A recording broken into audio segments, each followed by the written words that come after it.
Merci d'être avec nous, c'est toujours la famille avec encore plus d'invités, chaque fois, ça fait plaisir. Oui, on aime bien nous inviter des gens. Et puis là, surtout qu'on va parler du premier salon du livre de la métropolitain, c'est comme ça que ça s'appelle, c'est la première édition. Oui. On va découvrir ça avec le vice-président de la métropole délégué à la culture, c'est monsieur Daniel Gagnon, qui va tout nous expliquer. Alors ça commence aujourd'hui et c'est tout au long de ce week-end, écoutez. Daniel Gagnon est avec nous par téléphone, vice-président de la métropole délégué à la culture et aussi d'ailleurs maire de la commune de Cornillon-Confou, tout près de l'Anson-de-Provence. Daniel Gagnon, bonjour.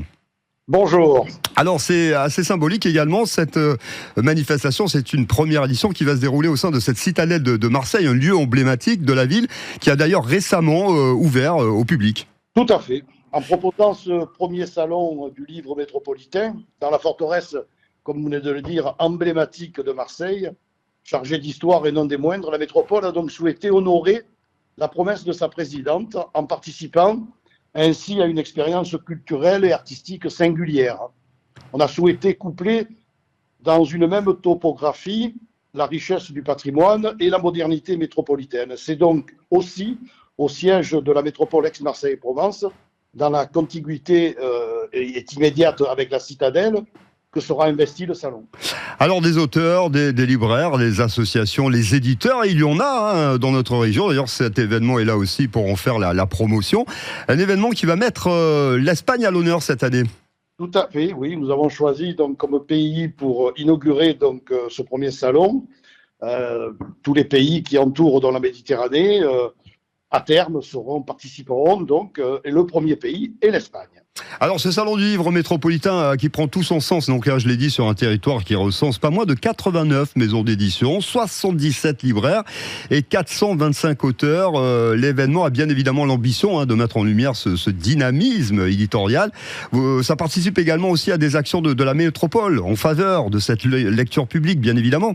Tout à fait, c'est-à-dire que depuis que la métropole existe, il y a un certain nombre d'années maintenant, même si c'est un jeune bébé, nous avons commencé à avoir une politique, disons, axée sur la lecture publique, qui est le plus petit dénominateur commun des 92 communes que constitue la métropole, puisque presque dans toutes les communes, à 3 exceptions près, vous avez soit des médiathèques, soit des bibliothèques. Donc nous avons lancé une opération qui s'appelle la lecture par nature, et qui se déroule en moyenne dans à peu près 75 communes de la métropole chaque année. Donc c'est une continuité, ce salon du livre, axé sur l'édition, sur la lecture bien sûr roman, mais aussi BD, puisque nous allons, comme originalité cette année, découvrir le dernier ouvrage de la bande dessinée de Corto Maltese, dont M. Darpex nous parlera avec son expertise BDiste plus tard.